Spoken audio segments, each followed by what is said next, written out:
So good morning, everybody. We're going to be starting Act 3. We're going to be doing Scene 1 today, and we are going to be beginning with Banquo. So our buddy Banquo, we haven't seen him in a hot second. Well, the last time that we saw him, remember, he was kind of like taking over and like leading people because they were all just standing around in their night clothes, and he's like, okay, let's go take 10. Get dressed and then come back together. And then Macbeth's all like piggybacking on that. He's like, well, yes, let us go meet. But I mean, Banquo really did a nice job of kind of taking over and leading people. And what tends to happen to people when they're good leaders, at least in Macbeth's world? They get destroyed and killed. Yes, absolutely. So now that Duncan is gone, he is now king, but he's going to probably feel a little unsettled. I don't know. Maybe he'll be completely good because all of his prophecies have come true. But notice that the prophecies from the witches did not say that you would be a happy king. You wouldn't be, a successful king. It just said you're going to be king. And it also didn't say for how long he was going to be king. So now that he's had all of his wishes fulfilled, now what? And we shall see in this act of what's going to happen. So let's go ahead and get started here. So Act 3, Scene 1, we're at Forest at the Palace. Act 3, Scene 1. An audience chamber inside the royal palace of Forres. It was Duncan's palace. Now it is Macbeth's. Banquo enters. Thou hast it now, king, Cawdor, Glamis, all, as the weird women promised. And I fear thou playedst most foully for't. Yet it was said it should not stand in thy posterity, but that myself should be the root and father of many kings. If there come truth from them, as upon thee, Macbeth, their speeches shine, why, by the verities on thee made good, may they not be my oracles as well, and set me up in hope? But hush no more. So Banquo is like, wow, my busty got everything that the witches said that he would get. He was Glamis originally, now he's Cawdor, and ultimately he did become king. And he's like, but it's just a little suspicious of how quickly that happened. And so Banquo, his best friend, does suspect Macbeth of Duncan's murder. He thinks that he's the one behind it. Especially remember that Macbeth kind of asked him, like a little circumspectly. And so now he's like, wow, if all of that is true, what about what the witches told me? My children will one day become kings as well. And he's just kind of like floored by that. So now Macbeth is going to come on in, and I want you to watch how his speech patterns have changed. So usually when you're talking about yourself, what pronoun do you use? You use I, absolutely. Now, going to be very similar, like with Claudius within Hamlet. Claudius didn't use, I would like you to do this. It's, we're so happy that you have been able to join us. So that's known as the royal we. So, and not to like think that it's like to urinate or something. Okay, it's not that kind of we. It's we, that pronoun. Okay. King Macbeth enters with his queen, and Lennox, Ross, and many lords, plus their entourage of attendants. Here's our chief guest. If he had been forgotten, it had been as a gap in our great feast, and all thing unbecoming. Tonight we hold a solemn supper, sir, and I'll request your presence. Let your highness command upon me, to the which my duties are with a most indissoluble tie for ever knit. Even though Banquo suspects Macbeth of Duncan's murder, he is still remaining loyal to his friend. I mean, that's pretty good. Yeah, he doesn't want to be next. Yeah. Let's be fair. They did fight together, yes. He does know like what he's like on the battlefield, but he's saying that the indissoluble tie forever knit. He's like, we have a bond that can never be broken. That's kind of sweet. Like, I don't know if my bestie would describe it like that. Like people don't talk that way anymore. I kind of miss that. That's really cool. So it sounds like the Macbeths are having a feast, and Banquo is the person of honor. So that's kind of cool. Yay. Ride you this afternoon? Aye, my good lord. We should else have desired your good advice, which still hath been both grave and prosperous in this day's council. But we'll take tomorrow. Is't far you ride? As far, my lord, as will fill up the time twixt this and supper. Go not my horse the better, I must become a borrower of the night for a dark hour or twain. Fail not our feast. My lord, I will not. We hear our bloody cousins are bestowed in England and in Ireland, not confessing their cruel parricide, filling their hearers with strange invention. So Macbeth is now going to go, oops, here we go. Apparently I was muted. After hearing Banquo's plans to go out riding, he's just going to go for a nice little horseback ride. Macbeth then goes and switches up the discussion to Malcolm and Donalbain. And he's like, oh yes, those murderers of their father. That's what parricide means. He's like, we haven't, or we know that they are in England and in Ireland. So Macbeth was able to go and find out where they went. So if you remember, Malcolm went to England and Donalbain went to Ireland. They split up. And apparently they are, quote, filling their hearers with strange invention. He's like, oh, and they are just lying, saying that they did not kill their dad and just making up all kinds of stuff. Maybe they're telling the truth, Macbeth, perhaps. But of that tomorrow, when therewithal we shall have cause of state craving us jointly. Hie you to horse. Adieu, till you return at night. Goes Fleance with you? Aye, my good lord, our time does call upon us. I wish your horses swift and sure of foot, and so I do commend you to their backs. Farewell! Banquo leaves. Let every man be master of his time till 7 at night. To make society the sweeter welcome, we will keep ourself till supper time alone. Well then, God be with you. All leave, except Macbeth and a servant. Sirrah, a word with you. Attend those men our pleasure? They are, my lord, without the palace gate. Bring them before us. The servant is sent away. To be thus is nothing, but to be safely thus. Our fears in Banquo stick deep, and in his royalty of nature reigns that which would be feared. 'Tis much he dares, and to that dauntless temper of his mind he hath a wisdom that doth guide his valour to act in safety. So Macbeth is now alone on the stage. This is solo on the stage, therefore it's a soliloquy there. And he's saying that yes, he is king, but there's still a lot of safety issues. And he's like really kind of freaking out about that. Especially, he's now most freaked out about Banquo, because his royal nature is incorruptible. And since Macbeth stole the crown, he is now worried that someone else is going to go and steal the crown just like he did. Goodness. So now that Duncan's out of the way and isn't like the quote unquote bad guy anymore, who has become the new bad guy? At least in Macbeth's mind. We all know that it's really Macbeth, but it's Banquo. And not just Banquo, because remember the witch's prophecy. It's his children and his grandchildren and great-grandchildren.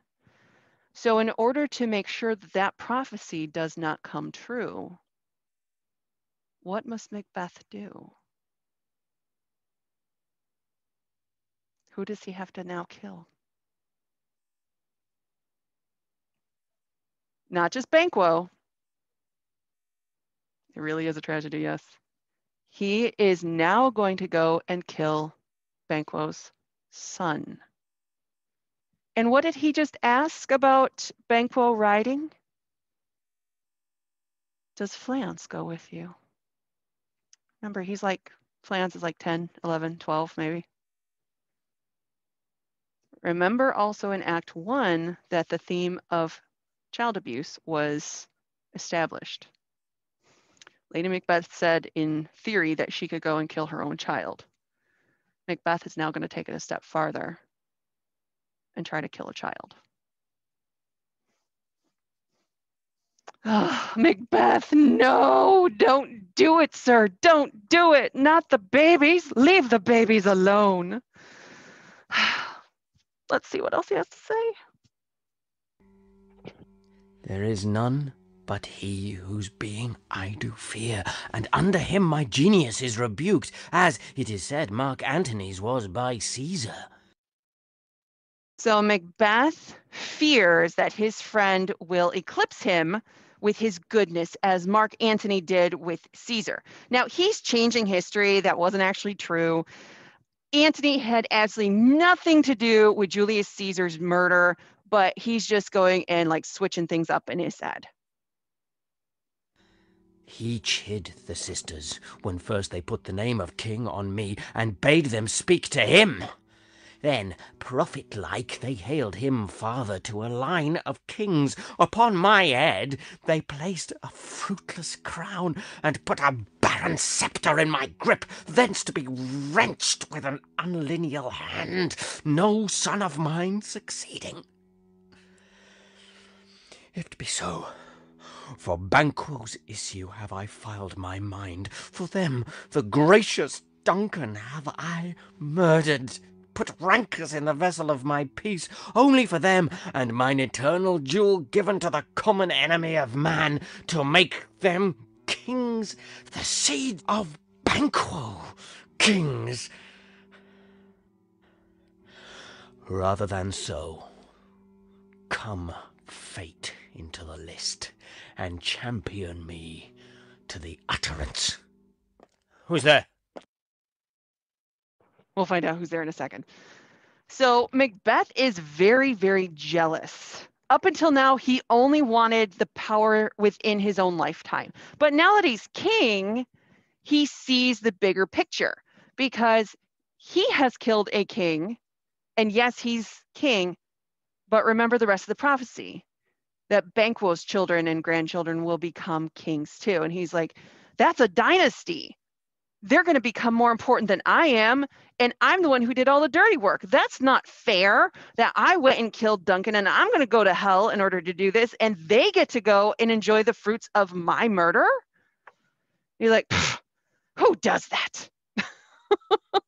So here's a weird side note though. Now we just met Fleance, who is Banquo's son. Who's Macbeth's son? Have we met any? No.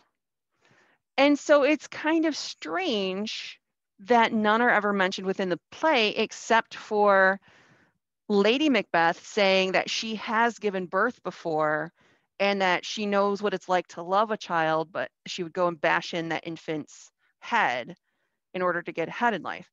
So does that mean that they have had children, but the children have died? I mean, that was pretty common back then. That was common all the way up until the invention of penicillin. So some productions or movies make it where the Macbeths can't have children, or that their children have all died very young. But I mean, when you picture Macbeth, how old is he? Is he like a younger guy or is he old?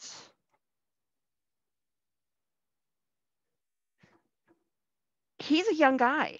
He's actually very young. And interestingly enough, the plays that I've seen of Macbeth and some of the movies, they generally have him be playing by an older character, an older actor, not like old or anything like that, but more mature. But I mean, especially with the personality here, you would kind of think that he would be younger.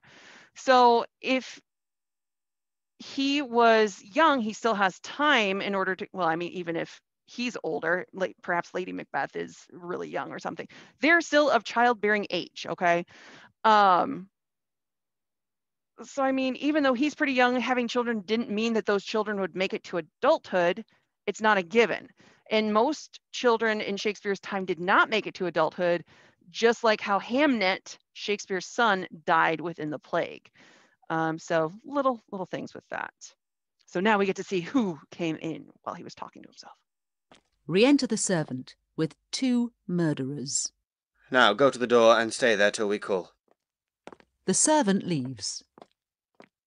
Was it not yesterday we spoke together? It was, so please your highness. Well then now, have you considered of my speeches? Know that it was he, in times past, which held you so under fortune, which you thought had been our innocent self. This I made good to you in our last conference, passed in probation with you, how you were borne in hand, how crossed the instruments, who wrought with them, and all things else that might to half a soul and to a notion crazed say, thus did Banquo. You made it known to us. Okay, so Macbeth brings in some murderers. Oh no. Now, it's not like Macbeth can go and kill Banquo and Fleance himself. Why? It's just going to start to look a little suspicious of that every time somebody comes on over to the Macbeth castle. Well, 1 or 2 don't leave because they go out in body bags. So that he has to be careful now. He has to make sure that he has a rock solid alibi rather than just him sleeping. So he is now hiring some murderers who were in jail. He got them out of jail and he's like, you know, you guys were in prison because of Banquo, not because of me. Don't you want to get revenge? Oh no. And the first murderer is like, yep, you let us know that is correct. Oh no. I did so, and went further, which is now our point of second meeting. Do you find your patience so predominant in your nature that you can let this go?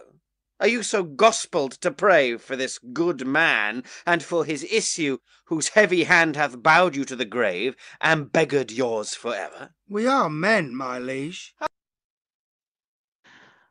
So Macbeth asks them if they're so religious, that's what gospel means, and good that they can forgive the man who sent them to prison and who brought ruin to their families. He's like, are you really that good of people? And the first murderer's like, no, we're men. We're going to get him. We're going to get him. Yeah, that. So he's completely manipulating these guys in order to get them all kinds of worked up. Ay, ay, ay. Let's see how else he does this. Aye, in the catalogue he go for men as hounds and greyhounds, mongrels, spaniels, curs, shuffs, water rugs, and demi-wolves are clipped all by the name of dogs. The valued file distinguishes the swift, the slow, the subtle, the housekeeper, the hunter, every one according to the gift which bounteous nature hath in him closed, whereby he does receive particular addition from the bill that writes them all alike. And so of men. Now, if you have a station in the file, not in the worst rank of manhood, say it, and I will put that business in your bosoms, whose execution takes your enemy off, grapples you to the heart and love of us, who were our health but sickly in his life, which in his death were perfect. Well then, Macbeth is like super evil here. Dang. He says, yes, you may be men, but to what degree? He's like, even dogs have a pedigree. They have like a pecking order of who's seen as like higher up and better than others. And he's like, the purebreds are up at the top and the mongrels are at the bottom. So which are you? A mongrel? Jeez. So he's just like, I have a plan to take you from mongrel to purebred. And he's like, okay, you are at the bottom of the pile, but you have some spark of life. So he is going to be a gracious king and show them how to get rid of their common enemy, Banquo. And then they will get into Macbeth's good book. Therefore, it will raise them up to purebred status. Let's see if they agree or disagree. If they're just like, no, I'm okay. I'll release them out of jail. Who knows? I am one, my liege, whom the vile blows and buffets of the world have so incensed that I am reckless what I do to spite the world. And I another, so weary with disasters, tugged with fortune, that I would set my life on any chance to mend it or be rid of it. Nope, it worked. It worked. And they said, no, we are tired of our lives. We don't want to be mongrels anymore. We want our families to be very proud of us. And we want to be the purebreds. And they're like, we're going to do anything in order to get to the top, even if we die trying. Okay, let's just look at this. If these guys go and kill Banquo and Fleance, is Macbeth actually going to go and like bestow upon them lands and titles? Or what's he going to do? Thanks, get out of here. But when they say get out of here, what does that usually entail for anyone who is in his way? Yeah, they're also going to end up in some body bags. They're going to be dead. Oh, poor guys. I feel bad for the murderers. That sounds weird. But I do feel bad for them. You know, they don't know. They don't know. They're trying to take the easy way out, the same way that Macbeth did. And they shouldn't be doing that, but they don't know like the full picture. So that's what I feel sorry for. Yeah, for not thinking things through.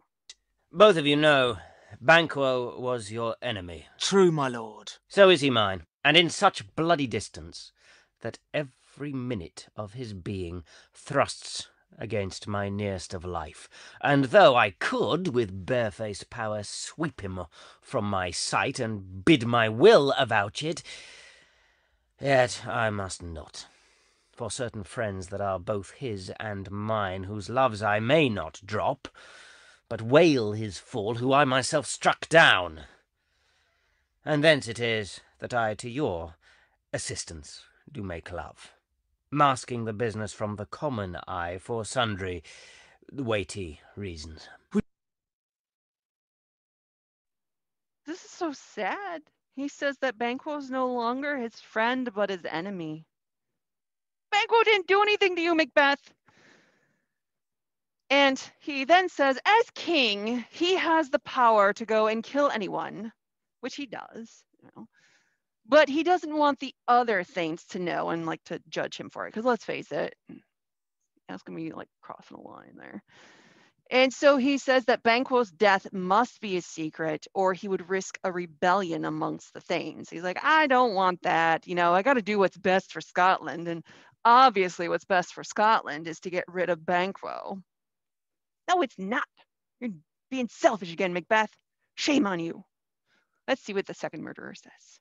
We shall, my lord, perform what you command of us. Though our lives... Your spirits shine through you. Within this hour, at most, I will advise you where to plant yourselves, acquaint you with the perfect spy of the time, the moment on't, for it must be done tonight, and something from the palace.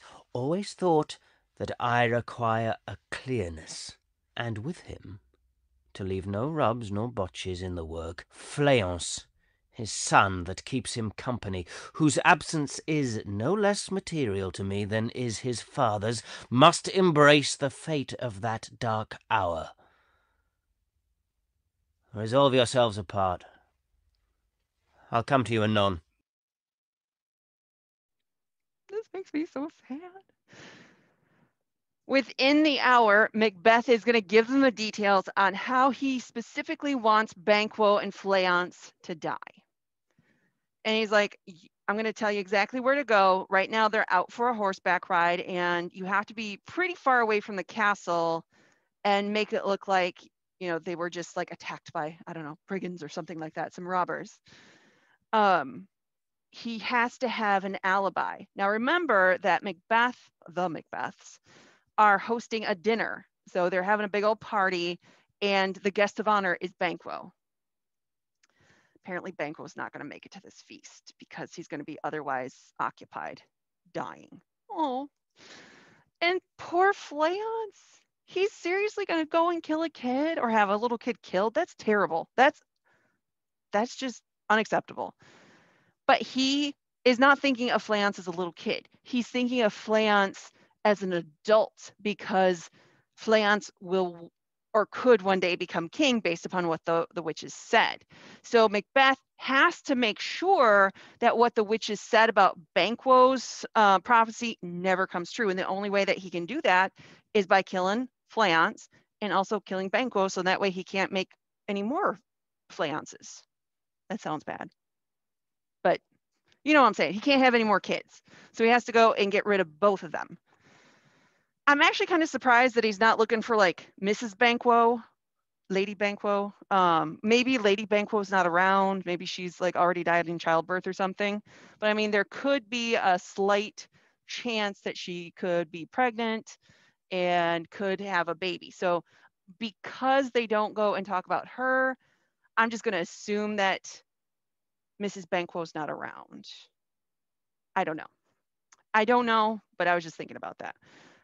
But this is another example of that child abuse theme. Remember in Act 1, it was where Lady Macbeth, I just said Lady Macbeth, said that she would bash in her own baby's brain. And now Macbeth is taking it a step further and actually having a child murdered. Ooh. They really were intuitive, those witches, yes.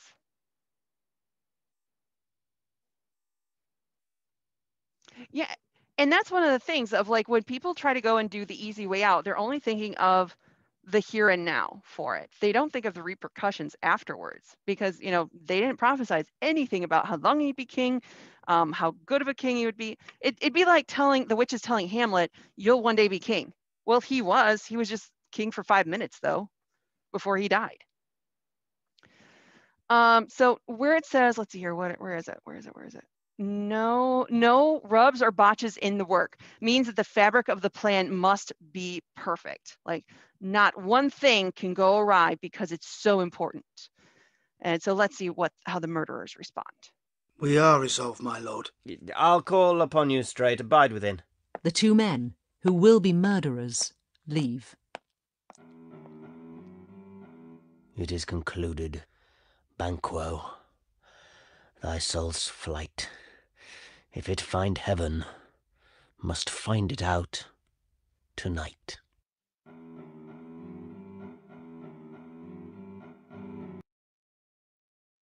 And that's the end of scene 1. Now remember, historically, the real Macbeth and the real Banquo were together. They weren't on opposite sides. This is definitely fictionalized. But remember that Shakespeare had to go and change it. His original story was accurate, but because Banquo was related to King James was not very happy about that. And he's like, no, change it. So because he needed to go and change history, Shakespeare then needed an anti-hero, which is Macbeth. And he's kind of similar to like Hannibal Lecter. He's words, I know them. Shakespeare is definitely okay with showing Macbeth's faults because let's face it, there's a lot of them and they keep growing. And he's also very comfortable with showing his greed and his lust for power and how it's just all consuming him. And he started out so great. He was just like this guy who was like super powerful and amazing and glorious, and look how quickly he turned. So that then makes Banquo a hero. But what do we know is going to happen to Banquo? I mean, he's going to end up dead too, just like Duncan. And poor Fleance. I mean, poor little guy. Now in scene 2, which we're going to be going with tomorrow, we get to see whether or not Lady Macbeth knows about this plot for murder and what her ideas are for it too. So we will find that out tomorrow. when we continue our reading.